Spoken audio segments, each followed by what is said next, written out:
because of Israel and how they've conducted this conflict. I do think it bears repeating every time we talk about this, that Hamas started this conflict, and Hamas and their conduct has largely driven the humanitarian crisis that continues in Gaza. No question that Hamas started this on October 7th, but again, what you've seen is massive destruction, civilian casualties, some estimates of 14,000 children killed. Are you happy with the conclusions of the report, the conclusions I just read you?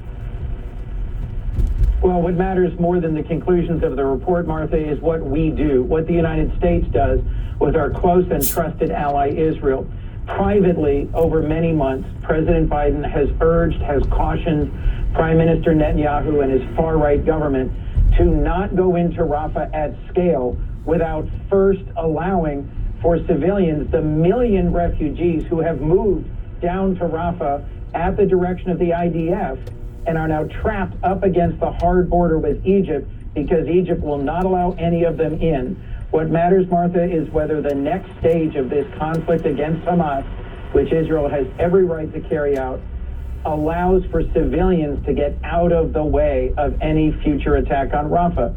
And that's what President Biden has said now publicly as well as privately to our trusted ally Israel is, you can continue this war against Hamas, but if you're going to use our munitions and continue to have our support, you have to do it in a way that minimizes civilian casualties. Senator Coons, and I know. That means now that you've encircled Rafah, pausing and allowing civilians to move forward. Frankly, I also know just how hard President Biden is working to achieve a hostage deal and a ceasefire. That's the which has been paused, of course. Senator, I want to go back to the report. Your Democratic Senate colleague, Chris Van Hollen, said the administration left all the hard questions about making the actual determination. I think what they are trying to do is make clear that they recognize how bad the situation is, but they don't want to have to take any action to hold the Netanyahu government accountable for what's happening. Your response? Well, I disagree. I think President Biden has taken forceful action, so much so there's been a lot of blowback for his recent public statement. And I'll remind you, other American presidents have done the same thing when a close, trusted partner isn't listening to private admonitions.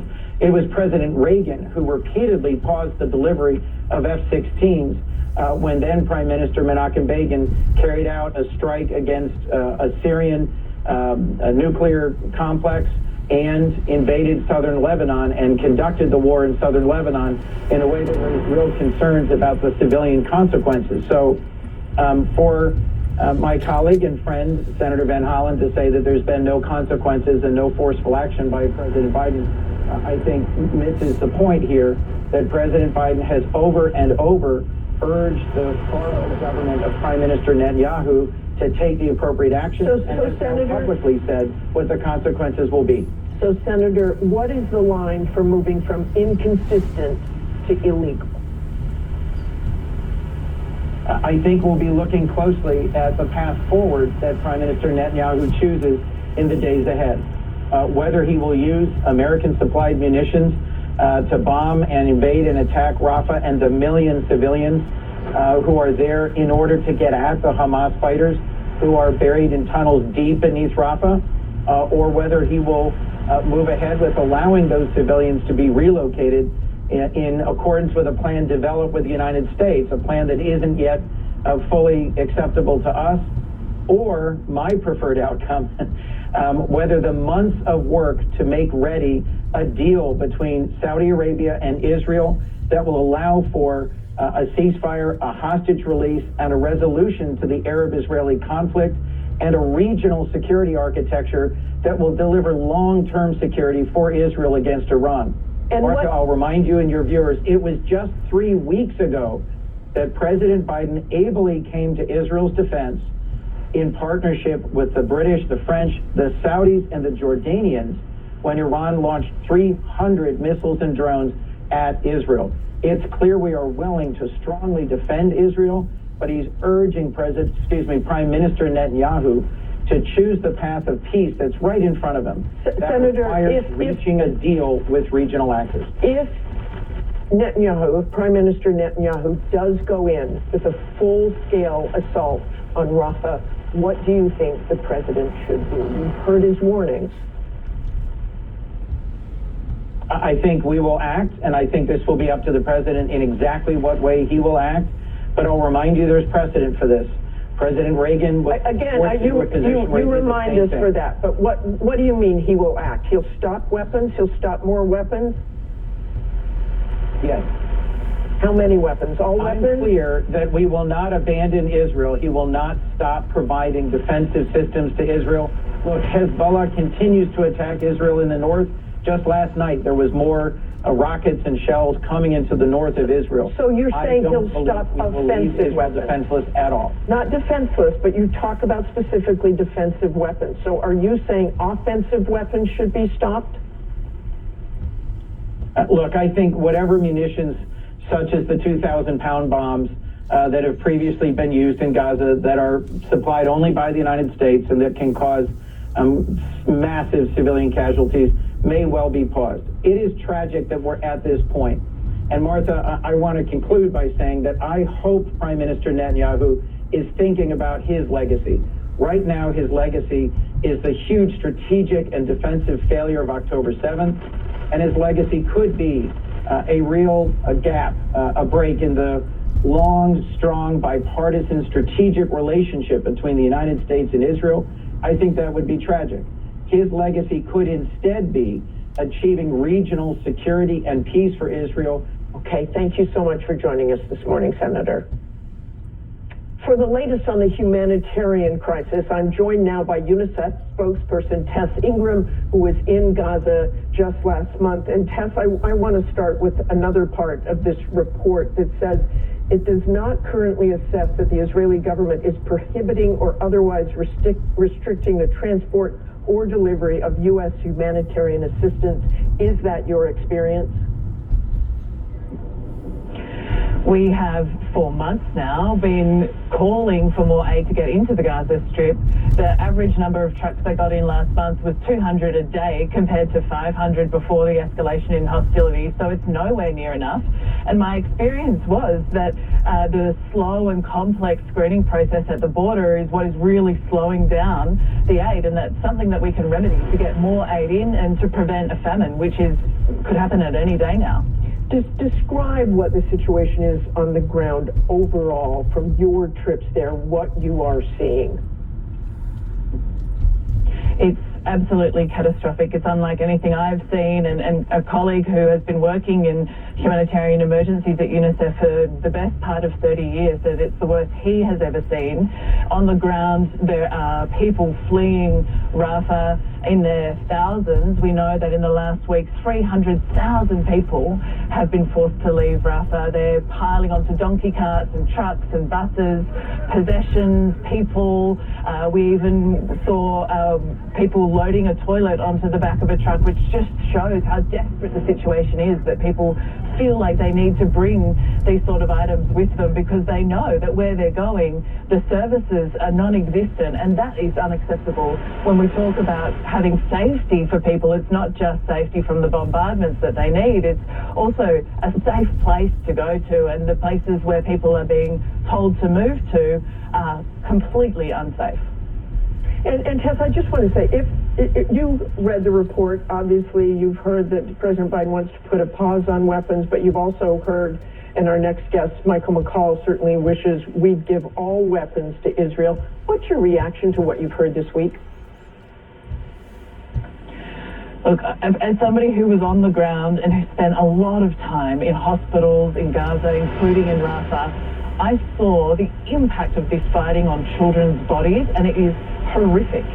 I met a 9-year-old girl who was clinging to life in a hospital bed in Rafah with major blast wounds down one side of her body. And when I met her, she'd been that way for 16 days because the medical ability in Gaza to repair those wounds was non-existent. And she was lying there in pain with open wounds. A 9-year-old girl.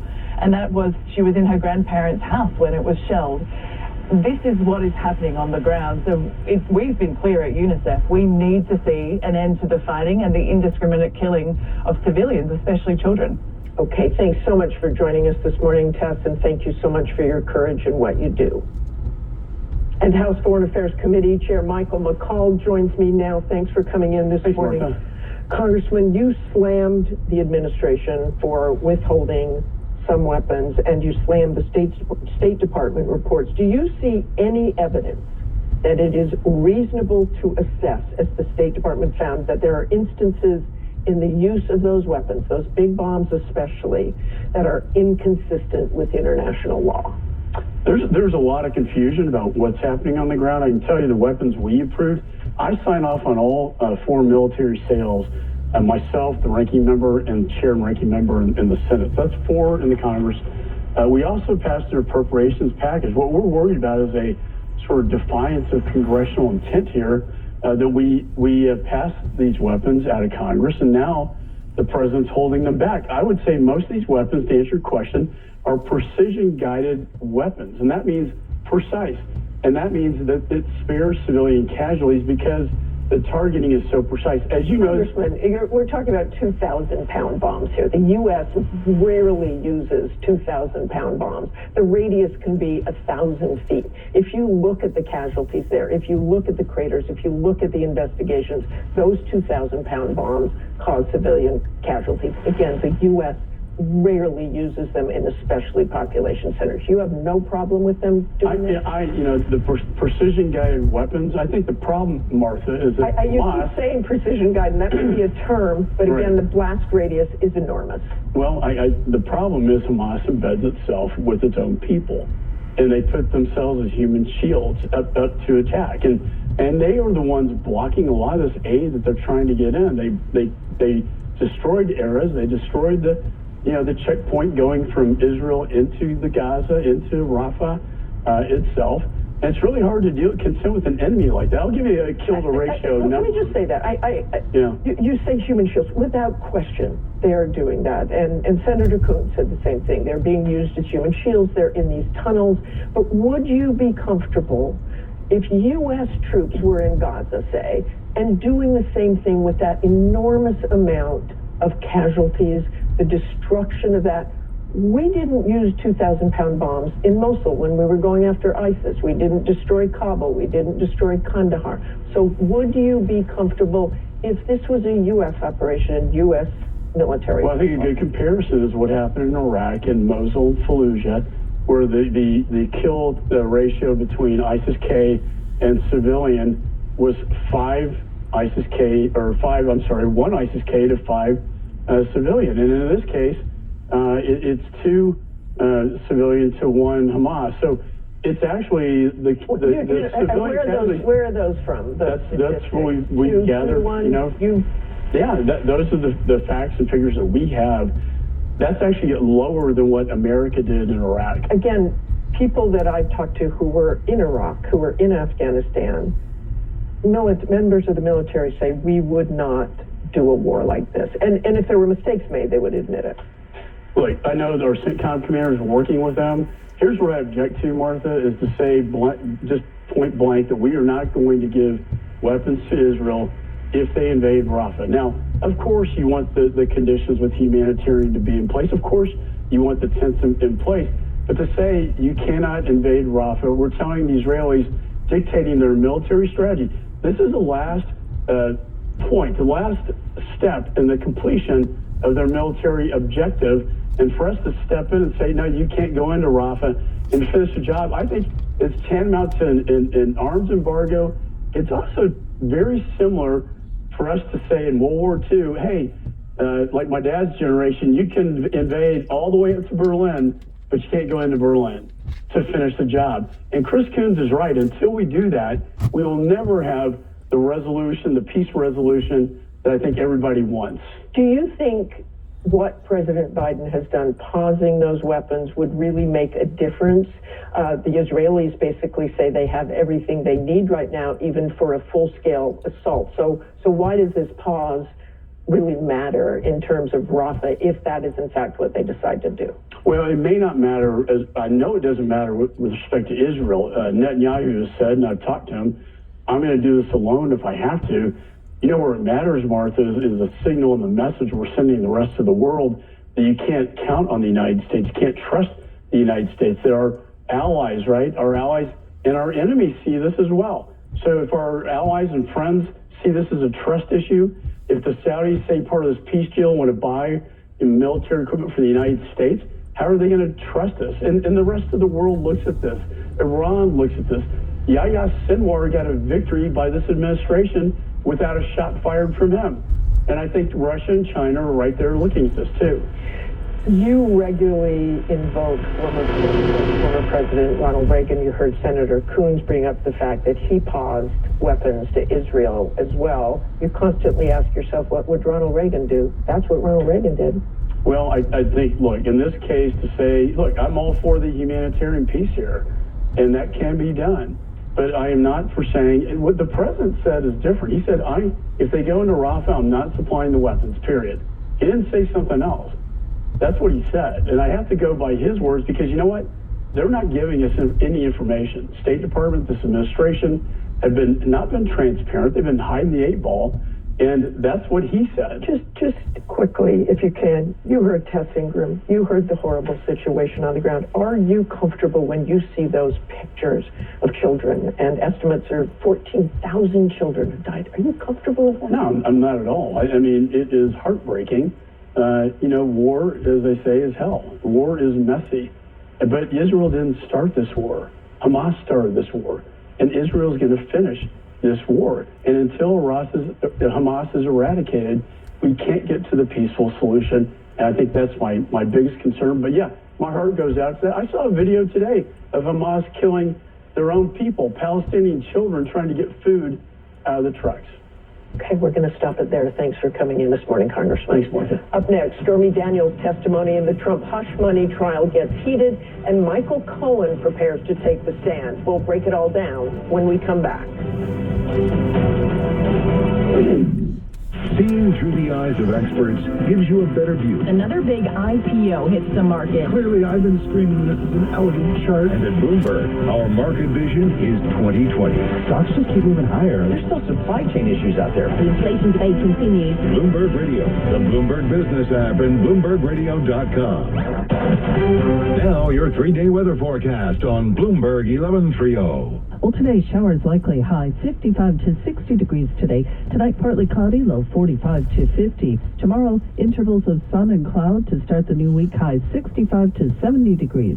Tuesday, mostly cloudy, showers possible in the afternoon, high 70 to 75 degrees. Wednesday, more clouds and sun, chance for showers, high near 70. And that is your 3-day weather forecast on Bloomberg 1130. You're listening to ABC's This Week on Bloomberg 1130.